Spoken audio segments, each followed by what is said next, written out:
Hello, we're John and Elizabeth. Hello. We're on board Corrick. We're in Waterford where we've been for a couple of days and we're just about to leave.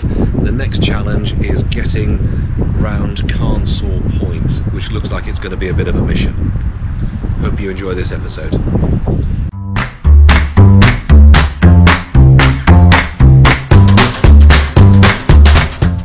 Well, we arrived here on the Sunday night, probably about 9 o'clock, right at the top of the tide, which was exactly the right time to arrive. The tide fairly rips through here. The staff could not have been more helpful. Very friendly, city, and interesting. Yeah, well, we're ahead of the curve, as we've said a couple of times already. And the pontoon that is for visitors is not quite ready yet, so they put us on a private mooring here, and that was great. It was interesting going to the council offices to pay the marina fees, along with road tax and council tax and things like that. I mean, marina isn't high powered. Did you say? No, it's not super luxurious, but everything is here. Yeah. And the helpfulness of the team just could not be faulted. Time to leave? Yeah. Let's see. Onwards and upwards. Onwards and eastwards. Eastwards, yeah. Leaving Waterford had to be quite delicately timed. It's a reasonably long trip with very strong tidal streams, so we left as the ebb was going, got out of Waterford round Hook Light, and the weather forecast was for cyclonic, so we weren't 100% sure what we were going to get, and in fact we had just about every point of sailing on this leg, from close hold on both tacks all the way to a dead run with the pole out, but it was very mellow little sail all round. We then arrived at Kilmore Quay, and this is looking over St Patrick's Bridge, which is a little shallow patch that takes you to the Saltee Islands to the south, which we sailed up close to but didn't visit. It's slightly amazing what you find while you're waiting for the laundry to happen. I came across this typed out book, a set of sheets, and it's got the prices of boats between the 25 feet to 32 feet range, and I think from what I can see that it's based on about 1993, 1994, and it has a Contessa down here, Contessa 32, 14,500 to 23,500, based on Yachting Monthly write-ups in 72, 94, Yachting World in 79, and Practical Boat Owner in 86. And what it says, it gives a tiny little diagram of the boat. It gives a little image of the boat itself and talks about the Contessa 32 being a runaway success as the most elegant and very competitive cruiser racer introduced in 72.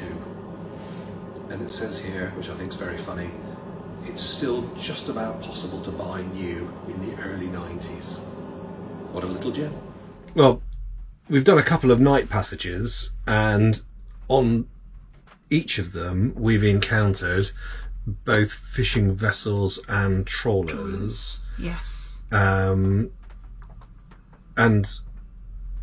identifying them and working out what they're trying to do from their lights is sometimes a little bit tricky. It's very easy with the flashcards to see the flashcards and say that's what it is. But when you're seeing it in reality, and it really depends. I had problems with distinguishing what was going on because it's dark. Yeah. So it was really handy being in Kilmore Quay, where there were a range of fishing boats and trawlers of different sizes, to just go and have a look at them. Yeah. And talk about how they fish and what lights they might be showing at any one time, in order to sort of lift it off the page and into reality. And I would recommend that if you get a chance to go and have a look at these boats, go and have a look at them. They are properly interesting.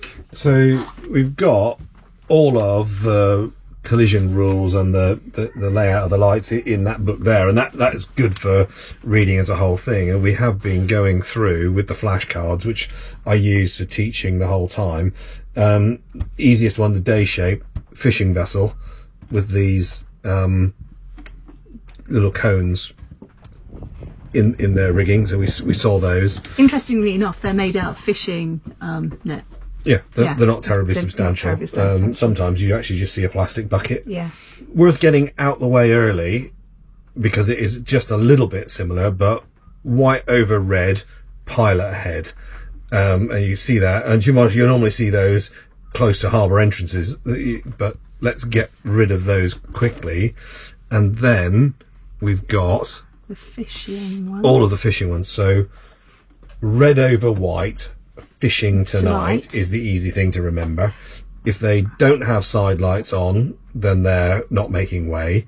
And sometimes they have either flashing lights or a light showing where the gear is. But by and large, red over white, fishing tonight, and keep a reasonable distance, more than 400 or 500 yards if you can possibly do that, because they're a little bit unpredictable.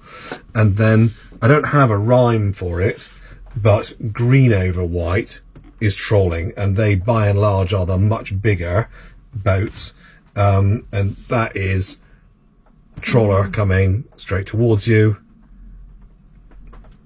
There is a trawler seen side on. Because we saw quite a few of those when we were going from the passage from Falmouth, Helford River Yes, to Tresco. There was a number of Trawlers, with the booms out. yeah. And I've not seen too much of it, but it is possible that they have either two fixed reds, a white and a red, or two fixed whites, depending whether they're on an obstruction, shooting their nets, or holding their nets. But again, as soon as you see trawler or fishing boat, Yeah. as a sailing vessel, either sailing or under power, it's our job to stay out of their way, give them a wide berth. Did they necessarily put those lights on? I don't think they did. They were. I've not. I tend to, when I see the green and the white, Yeah, just give them a wide berth. keep my distance. Yeah. I've seen some of these, but at times, but not recently, it has to be said. Well, that was Kilmore, was it not? It was. And we're now exiting through St Patrick's Bridge, which it turns out was an old passage from Kilmore To the Salty Island. the Salty Islands. Excellently named. Yeah. It's a pity we didn't actually manage to get over there, but the weather wasn't. Well, they weren't running the tour ferries, boats. Yeah, tour boats, but they are this weekend, which is a bit of a shame. Yeah. Well, yeah. Well, having left Kilmore Quay, we headed pretty much due east and rounded Carnsaw Point, and we were then heading north. We had Rosslare on our port beam, and it looked just perfect for getting the spinnaker up. So this actually was about the first time we'd had the opportunity to do this. Doing this light-handed, you really do want to make sure you get everything right. So we set it all up correctly, and then went very much dead downwind to keep the kite blanked. I then whizzed it all the way up to the top. Elizabeth was then able to bring the guy gently back. Once it was up top and the guy was coming back and the pole was coming back, I then just got back into the back of the cockpit and sheeted in on the kite, and she filled as sweet as a nut, which was very nice. Then once she was full, we got a drawing, and we got going really quite well at that point. Then it was a case of getting us back onto the heading that we wanted. Sorry, I should have said first that once we'd got it up, dead downwind and filled, then it was just a case of get rid of the head sail. So we quickly wound that away,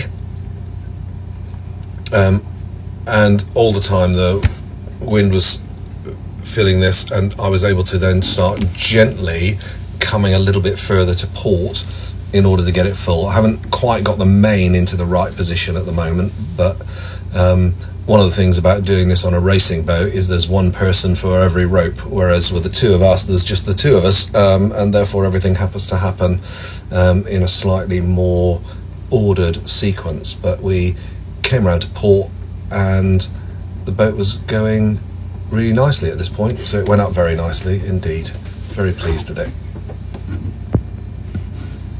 Well, we are romping along. We are just to the east of Lucifer Bank. That's fairly ominously named, is it not? Yeah, it's got a nice name. There's the Easterly Cardinal there, and there is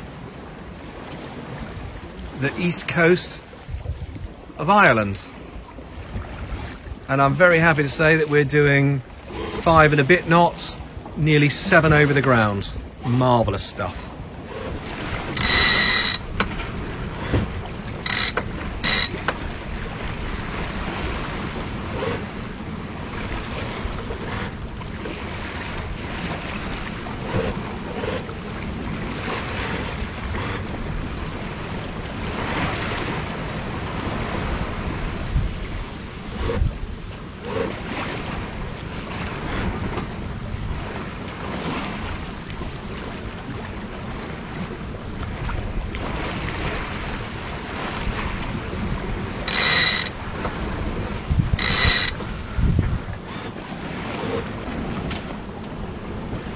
Well, I hate to be the one to add a whole pile of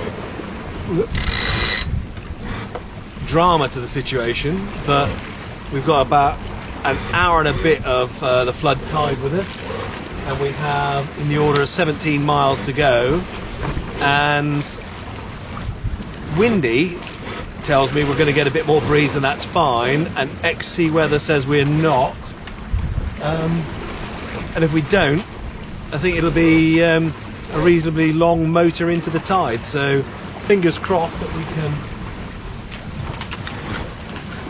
sneak a bit more speed out of this particular kite. Beginning to wish I'd put the lighter one up. So here we go. Interestingly, just off on the Ireland side, we've got a little shallow bank there that's been breaking, and you can hear it even though it's really benign conditions. Lord knows what it must be like when it's horrible. But I need to concentrate on trimming.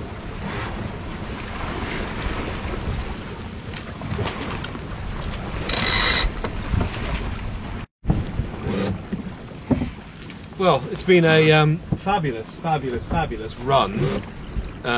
All the way up from Rosslare to here, Arklow, but the tide turned against us about half an hour ago, and we're doing 3 and a bit knots, 4 knots. Sorry, we're doing 4.5 knots, but we're only doing 3.5 over the ground.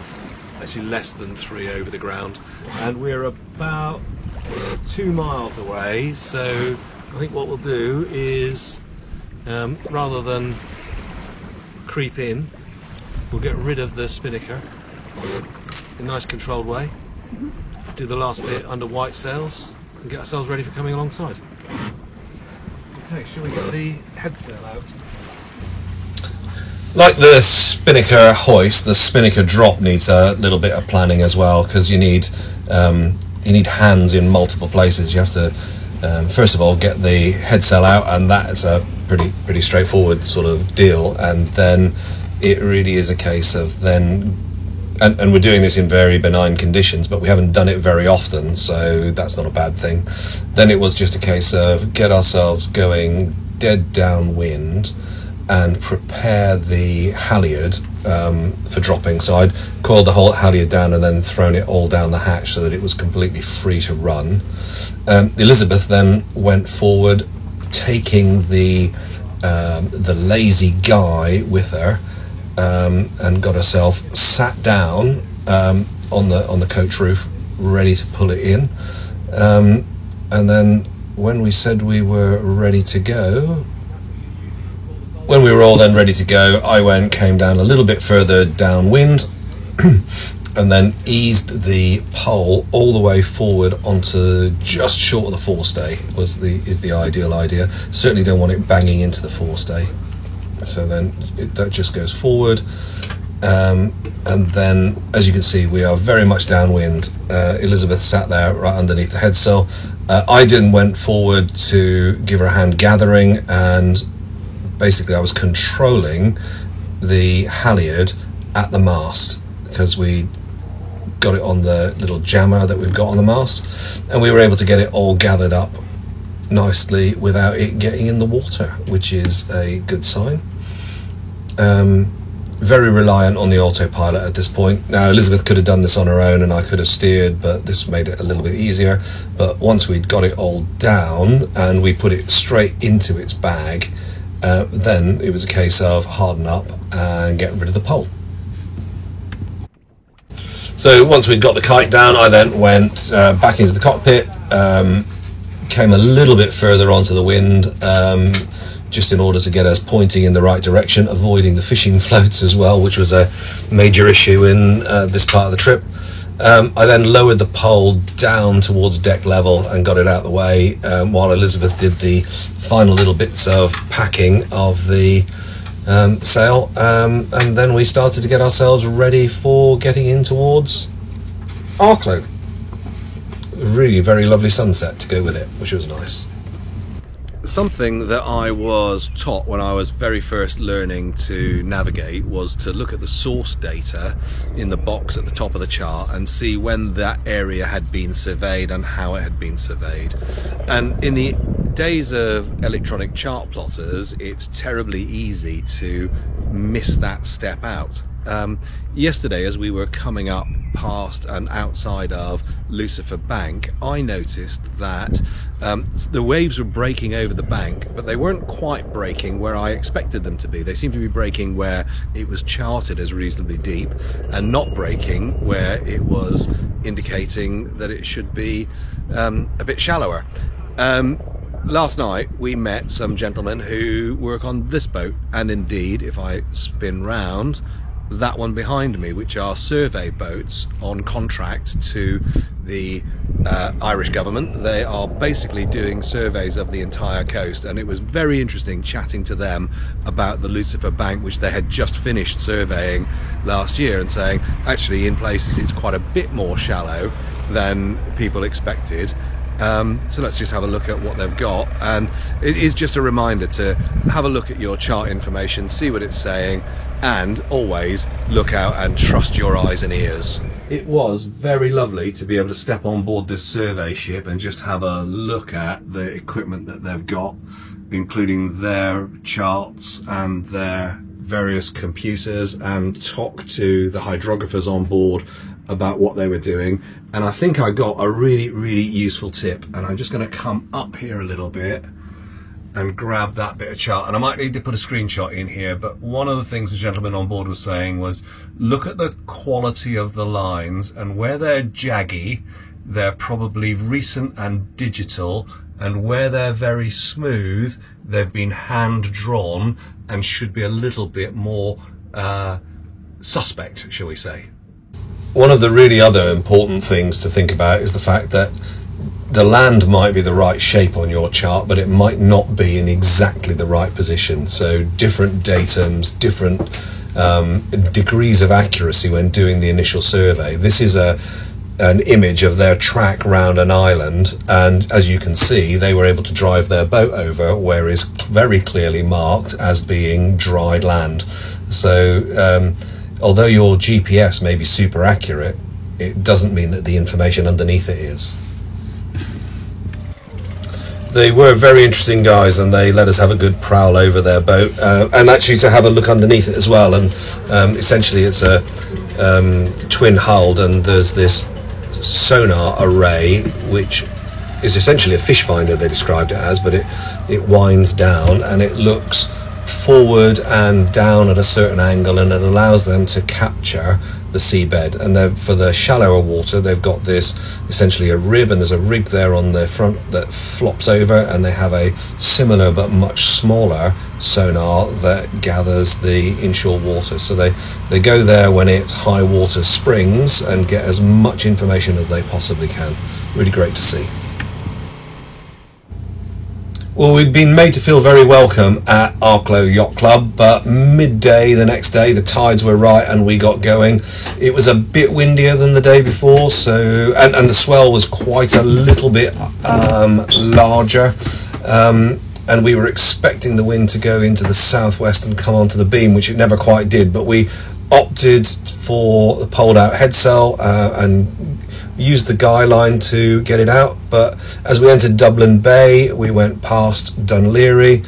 We'd had rain off and on and a few little squalls, but it was particularly lovely sailing in, and we found this most spectacular rainbow just as we were coming in. This isn't the best picture we could have got, but it was really rather lovely. And we got alongside the visitors area at Poolbeg Marina just before sunset. Very lovely to have arrived, and the berth is very secure and calm, and we're surrounded by very large ships doing lots of movements, but we're in Dublin and we have switched into full-on tourist mode. We'll let you know how we get on and where we go next. Thank you for watching.